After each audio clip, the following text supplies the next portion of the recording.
শিক্ষা কেড়ে নিচ্ছে। কল্যাণবাবুর নামে জয়ধ্বনি দিচ্ছেন, দিন, আমি বারণ করব না, কিন্তু জয়ধ্বনি দিয়ে আপনি কি ভাবছেন? আপনার বাচ্চাকে মূর্খ করছে। কারণও আছে।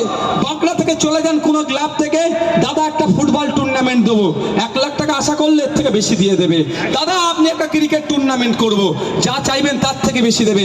বাঁকড়ার একটা কোনো ক্লাব থেকে চলে যান, দাদা আমাদের ক্লাবের টিভিটা একটু ঝিলঝিল করছে, 52 ইঞ্চি এলসিডি লাগিয়ে দেবে।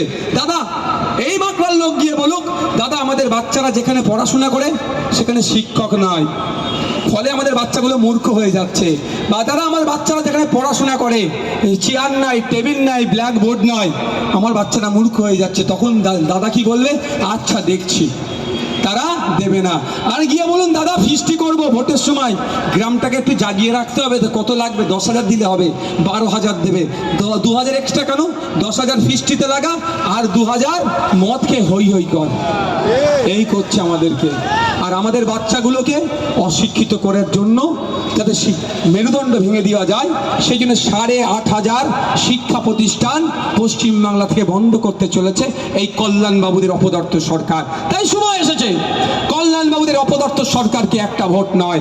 আর ওইদিকে শুভেন্দু বাবুদেরকে বলবেন, সবকা সাথ সবকা বিকাশ বলছেন, কবির শঙ্কর বসুদেরকে বলবেন, দিলীপ ঘোষেদেরকে বলবেন, সবকা সাথ সবকা বিকাশ বললেও পশ্চিমবাংলায় যে 8,500 শিক্ষা প্রতিষ্ঠান বন্ধ হতে চলেছে, সেই শিক্ষা প্রতিষ্ঠানগুলো ম্যাক্সিমাম মুসলমানরা যেখানে থাকে, ম্যাক্সিমাম আদিবাসীরা যেখানে থাকে, ম্যাক্সিমাম দলিতরা যেখানে থাকে, সেই শিক্ষা প্রতিষ্ঠানগুলো বন্ধ হয়ে যাচ্ছে।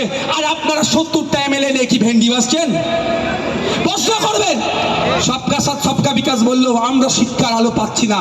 আমাদের জন্য রাস্তায় তো 70টা এমপিকে এমএলএ-কে নিয়ে বসতে পারতেন প্রতিবাদে, যে একটা শিক্ষা প্রতিষ্ঠান বন্ধ হতে দেব না। কই শুভেন্দু বাবুদের মুখে একবারও শুনেছেন? এই দিলীপ ঘোষদের মুখে শুনেছেন? না কবির শঙ্কর বোস যিনি শ্রীরামপুর থেকে সে দাঁড়িয়েছে আপনার বিজেপির হয়ে, তার মুখ থেকে শুনেছেন?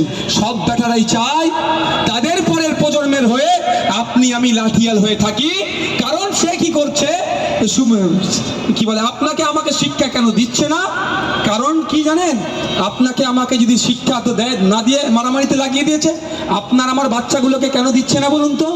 ওরা তো ভাবছে, যদি এই বাঁকড়ার বাচ্চাগুলোর হাতে বই পেন খাতা যদি তুলে দিই, তাহলে বাঁকড়া 1 নম্বর 2 নম্বর পঞ্চায়েতের ভোট লুটটা কার বাচ্চা করবে?